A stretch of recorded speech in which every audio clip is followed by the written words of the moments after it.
कहानी की शुरुआत में हमें एक पेड़ को दिखाया जाता है जो जैक नाम के आदमी के घर के पीछे है। ये पेड़ लगभग सूख चुका है, इसमें कुछ ही पत्ते बचे हैं और जैक इस पेड़ को पानी दे रहा है क्योंकि अगर इस पेड़ के सभी पत्ते गिर गए तो जैक की जिंदगी का खात्मा हो जाएगा, उसकी मृत्यु हो जाएगी। जैक ने अपने मुंह पर टेप लगा रखी है, उसकी आंखों में डर है। वो चाहता है कि किसी भी कीमत पर वो इस पेड़ को दोबारा हरा भरा कर दे, लेकिन जब भी वो कुछ बोलता है पेड़ के पत्ते झड़ जाते हैं और एक यही कारण होता है कि उसने अपने मुंह पर टेप लगा रखी है। कहानी यहाँ से कुछ हफ्ते पीछे जाती है जहाँ पर जैक एक पब्लिकेशन हाउस में जॉब करता है। वो एक एजेंट है, उसका काम है नए राइटर्स को ढूंढकर उनकी बुक्स को, उनकी कहानियों को अपने पब्लिकेशन हाउस से पब्लिश करना। वो बातों में बहुत ही एक्सपर्ट होता है, वो किसी को भी कन्विंस कर सकता है। उसके कोलीग्स भी उसके टैलेंट को मानते हैं। जैक अपनी वाइफ और 1 साल के बेटे के साथ रहता है। हालांकि वो अपने बेटे से बहुत प्यार करता है, लेकिन काम के चलते वो अपने परिवार को वक्त नहीं दे पाता। उसकी वाइफ ही घर के कामों को और बच्चे का ध्यान रखती है। हालांकि वो चाहती है कि जैक भी उसकी मदद करे, लेकिन जैक इसमें बिल्कुल इंटरेस्टेड नहीं होता। इस बात से उसकी वाइफ उससे बहुत परेशान होती है। एक सुबह जब वो ऑफिस में होता है तो उसे पता चलता है कि स्पिरिचुअल गुरु, जिनका नाम डॉक्टर सिंजा है, वो शहर में है। उन्होंने एक बहुत ही खास किताब लिखी है जो कि स्पिरिचुअलिज्म के ऊपर है। वो जानता है कि ये किताब बहुत बड़ी हिट होने वाली है, इससे वो बहुत पैसे कमा सकता है। इसीलिए वो अपनी टीम से मीटिंग करता है और उन्हें स्पिरिचुअल गुरु के बारे में बताता है और कहता है कि अगर हमारी उनसे डील हो गई तो हमारी कंपनी बहुत पैसे बना सकती है। पर उसकी टीम को डाउट होता है कि स्पिरिचुअल गुरु उनके साथ कोई डील करेंगे, पर जैक को अपने ऊपर ओवर कॉन्फिडेंस होता है। इसीलिए अगले दिन वो स्पिरिचुअल गुरु के ग्रुप के साथ एक मेडिटेशन के सेशन को बुक करता है और जब वो सेशन में होता है वो मेडिटेशन के प्रति बिल्कुल भी सीरियस नहीं होता। उसकी वजह से बाकी लोग डिस्ट्रैक्ट हो रहे होते हैं और अब जब पूरा सेशन खत्म हो जाता है तो वो जानबूझकर एक्टिंग करता है जैसे मेडिटेशन के सेशन करने के बाद उसकी जिंदगी में, उसके दिमाग में बहुत बड़ा चेंज आया हो। वो इतनी ज्यादा एक्टिंग करता है कि उसे एक दूसरे कमरे में ले जाया जाता है जहां पर खुद स्पिरिचुअल गुरु उसके पास आते हैं और अब उसका यहाँ आने का जो मकसद होता है वो स्पिरिचुअल गुरु को बताता है। वो कहता है कि मैं चाहता हूं कि हम आपके काम को किताब के रूप में पूरी दुनिया तक पहुंचाएं ताकि लोगों को इससे फायदा मिले। स्पिरिचुअल गुरु उसकी इंटेंशन को समझ जाते हैं, इसीलिए वो उस कमरे से निकलकर अपने बैकयार्ड में चले जाते हैं। जैक भी उनके पीछे जाता है, उन्हें समझाने की, उन्हें कन्विंस करने की कोशिश करता है। वहां बैकयार्ड में एक खास पेड़ होता है जो कि बोधि ट्री है और जब जैक उस पर हाथ लगाता है तो उसे एक झटका लगता है, उसका खून उस पेड़ पर लग जाता है। लेकिन जैक इसकी परवाह नहीं करता, वो लगातार पपेट की तरह स्पिरिचुअल गुरु को समझाता ही चला जाता है। स्पिरिचुअल गुरु उसकी बात मान जाते हैं। जैक को इससे बहुत खुशी होती है, उसे लगता है जैसे उसने कोई जंग जीत ली। इसीलिए वो पूरे दिन के अपने शेड्यूल को कैंसिल करके अपनी मॉम से मिलने जाता है ताकि वो अपनी मॉम को अपनी सक्सेस के बारे में बता सके। उसकी मॉम एक ओल्ड एज होम में रहती है, उन्हें डिमेंशिया की बीमारी है, इसीलिए बार बार वो अपने बेटे जैक को गलत नाम से बुलाती है। जैक के अपने पिता के साथ कभी भी रिश्ते अच्छे नहीं थे, उसके पिता अब इस दुनिया में नहीं है। जैक की मॉम बार बार उसे उसके पिता के नाम से बुलाती है जो जैक को अच्छा नहीं लगता। इसके बाद जैक अपने घर वापस आ जाता है जहाँ पर उसकी वाइफ कहती है कि मैं यहाँ से एक दूसरी जगह शिफ्ट होना चाहती हूँ जहाँ पर हमारे नेबर्स हो, हमारे बच्चे के साथ दूसरे बच्चे खेलें। पर जैक ऐसा नहीं चाहता।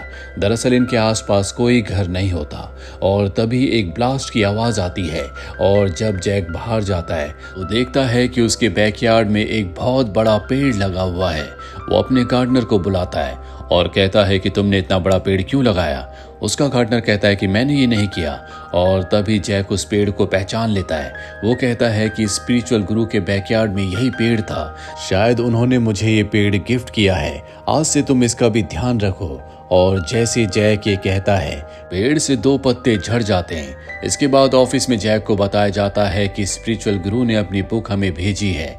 ये सुनकर वो बहुत एक्साइटेड हो जाता है और जब वो बुक देखता है तो उसकी सारी मसल्स डाउन हो जाती है, क्योंकि ये बुक नहीं बल्कि एक बुकलेट है जिसमें 5 ही पेजेस हैं। उसे कुछ समझ नहीं आता, इसीलिए वो स्पिरिचुअल गुरु से मिलने के लिए जाता है और कहता है कि हमें एक बड़ी लेंथी बुक चाहिए ताकि हम उसे पब्लिश करें, उससे पैसे कमाएं। हम दोनों के बीच में कॉन्ट्रैक्ट हुआ है। पर स्पिरिचुअल गुरु को इससे कोई फर्क नहीं पड़ता और अब जैक बताता है कि वो बोडी ट्री जो कि आपके बैकयार्ड में था, अब वो मेरे घर के पीछे है। ये सुनकर वो हैरान हो जाते हैं और उसके घर के पीछे बैकयार्ड में जाते हैं जहां पर वो पेड़ है। वो देखते हैं कि उस पेड़ की एक टहनी में बिल्कुल पत्ते नहीं बचे, क्योंकि जैसे जैसे जैक बोल रहा होता है उसके पत्ते झड़ रहे होते हैं। और अब स्पिरिचुअल गुरु जैक को बताते हैं कि तुम्हारी जिंदगी इस पेड़ के साथ जुड़ चुकी है। जब तक इस पेड़ में पत्ते हैं तब तक तुम्हारी सांसें चलेंगी। एक बार सारे पत्ते झड़ गए तो तुम्हारी मृत्यु हो जाएगी। ये सुनकर जैक शॉक्ड हो जाता है। वो तय करता है कि वो इस पेड़ को काट देगा, ना रहेगा पेड़ और ना झड़ेंगे पत्ते। वो कुल्हाड़ी से पेड़ के ऊपर हमला करता है, लेकिन उसे एक जोरदार झटका लगता है जिससे वो दूर जाकर गिरता है। इसके बाद स्पिरिचुअल गुरु से बताते हैं कि अगर तुमने पेड़ को नुकसान पहुंचाया तो वो नुकसान तुम्हें पहुंचेगा। तुम्हें किसी भी कीमत पर इस पेड़ की रक्षा करनी होगी, इसके पत्तों को बचाना होगा और पेड़ के पत्ते तभी बचेंगे जब तुम बोलना बंद करोगे। पर इसके लिए मुझे बोलीविया जाना होगा जहां पर मेरे कोलीग्स रहते हैं। इसमें मुझे 3 दिन का वक्त लगेगा।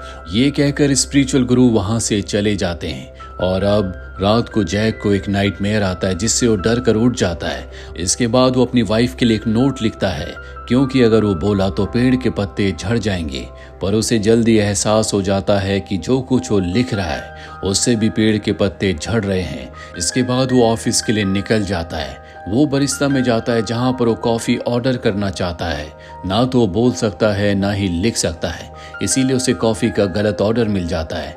और जब वो सड़क पर होता है तभी एक ब्लाइंड आदमी को बचाने के चलते उसका एक्सीडेंट होते होते बचता है। इसके बाद वो अपने ऑफिस पहुंच जाता है जहां पर एक बहुत बड़ा इन्वेस्टर आया होता है जिससे उसकी मीटिंग है। हालांकि वो उससे बहुत कुछ बोलना चाहता है, लेकिन उसे एहसास है कि अगर उसने कुछ भी कहा तो पेड़ के पत्ते झड़ जाएंगे।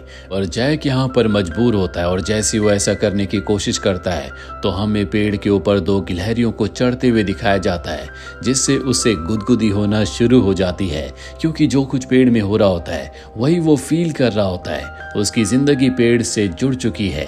ये देखकर इन्वेस्टर को बहुत अजीब लगता है। दरअसल आज जैक का दिन बहुत खराब है। सुबह से उसके साथ कुछ भी अच्छा नहीं हुआ। शाम को वो उसी इन्वेस्टर से अपने असिस्टेंट की मीटिंग करवाता है ताकि वो उससे बात कर सके, लेकिन जो स्किल्स जैक के अंदर है वो उसके असिस्टेंट के अंदर नहीं होती, इसीलिए इनकी मीटिंग पूरी तरह से फेल हो जाती है। इसके बाद जैक अपने घर आ जाता है जहां पर उसकी वाइफ अपने रिलेशनशिप के बारे में जैक से बात करना चाहती है, लेकिन जैक बोल नहीं सकता। इस बात से उसकी वाइफ को बहुत गुस्सा आता है और वो अपने बेटे को लेकर घर से निकल जाती है। जैक की जिंदगी में कुछ भी अच्छा नहीं हो रहा। अगली रात को जैक की वाइफ उसे होटल में मिलने के लिए बुलाती है। दरअसल वो उसके साथ अच्छा वक्त बिताना चाहती है। जैक की वाइफ पूछती है, क्या तुम मुझसे प्यार करते हो? जैक इस बात का जवाब नहीं दे सकता, इसीलिए उसकी वाइफ एक बार फिर से वहां से नाराज होकर चली जाती है। और अब जैक की जो बॉस होती है उसने उन्हीं इन्वेस्टर्स के साथ एक बार फिर से उसकी मीटिंग को फिक्स किया होता है ताकि इस बार जैक सब कुछ ठीक कर दे। और अब जैक जब मीटिंग में होता है तो घर पर दिखाया जाता है जहां बैकयार्ड में जैक के गार्डनर बॉडी ट्री में पेस्टिसाइड डाल रहे होते हैं और उस धुएं की वजह से जैक को यहाँ पर खांसी होना शुरू हो जाती है। जैक अजीब अजीब सी हरकतें कर रहा होता है, इसीलिए इन्वेस्टर्स वहां से डील को कैंसिल करके निकल जाते हैं। जैक की बॉस को उस पर बहुत गुस्सा आता है, इसीलिए ना वो सिर्फ उसे जॉब से निकालती है बल्कि उसे इंडस्ट्री से ब्लैक लिस्ट कर देती है। इसका मतलब ये है कि अब उसे कहीं और जॉब नहीं मिल सकती। शाम को जैक अपने असिस्टेंट को अपने पास बुलाता है और पिक्चर ड्रॉ करके उसे समझाने की कोशिश करता है कि उसके साथ क्या हो रहा है, लेकिन पिक्चर ड्रॉ करके समझाना इतना आसान नहीं है। पर बार बार लगातार जब वो कोशिश करता रहता है तो फाइनल फाइनली उसका असिस्टेंट समझ जाता है और उसे जैक की बातों पर यकीन नहीं आता। जैक उसे इशारे से समझाता है कि तुम्हें पेड़ की रक्षा करनी होगी और उसी दौरान जैक शहर में जाकर अच्छे काम करता है। वो भूखों को खाना खिलाता है, चर्च में डोनेशन करता है। एक कैट जो कि पेड़ में फंसी हुई होती है वो उस कैट को भी निकालता है। जैक को लगता है कि उसके अच्छे कामों से पेड़ में पत्ते आना शुरू हो जाएंगे, और ऐसा नहीं होता। उसका असिस्टेंट अपने ऑफिस चला जाता है और जैक अब पेड़ के नीचे बैठ जाता है। वो अपने आप को बहुत ही हेल्पलेस महसूस कर रहा होता है, तो उसी पेड़ के नीचे आंख बंद करके मेडिटेशन करने की कोशिश करता है। और जब वो अपने दिमाग को शांत करता है तभी उसे अपने बचपन की यादें आती हैं, जब वो अपने परिवार के साथ था। उसके पिता उसकी मॉम को उसे छोड़कर चले गए थे, जिसके लिए उसने अपने पिता को कभी माफ नहीं किया। जिंदगी भर वो बात उसे परेशान करती रही। और अब जैक अपनी आंखें खोलता है तो उसका दिमाग बहुत शांत हो गया होता है। उसे पता चलता है कि स्पिरिचुअल गुरु शहर में वापस आ चुके हैं।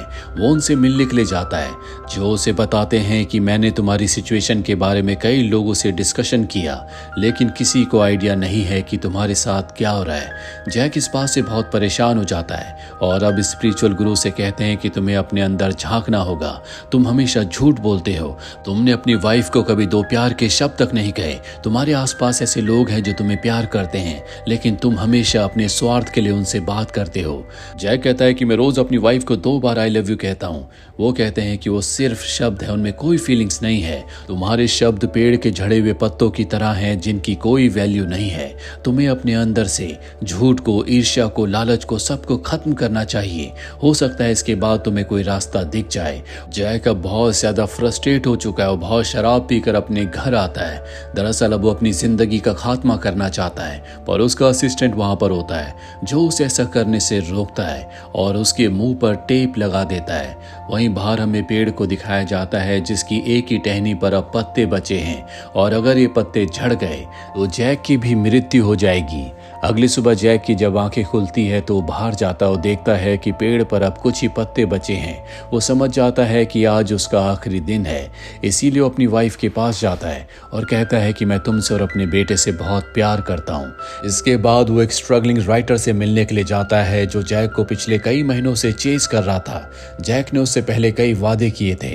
वो उसके काम को $10,000 में खरीदने वाला था, पर शायद जैक ने उसे ये कहा था। उसका ऐसा इरादा नहीं था, पर अब जैक उसके काम को $10,000 में खरीद लेता है, जिससे उस राइटर को बहुत खुशी होती है।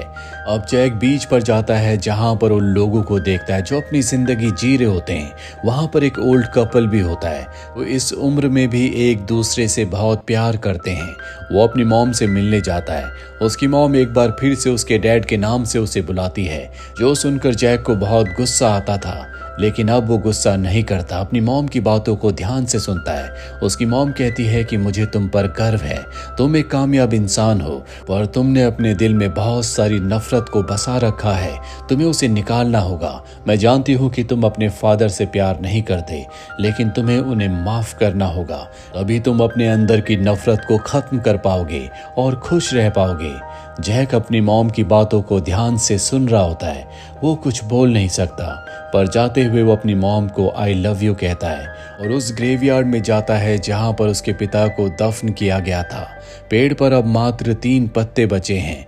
वो अपने पिता की ग्रेव के पास जाकर उनसे कहता है कि मैंने आपको माफ कर दिया, और तभी वो तीनों पत्ते झड़ जाते हैं। जैक की चेस्ट में बहुत दर्द होता है और वो वहीं पर गिर जाता है।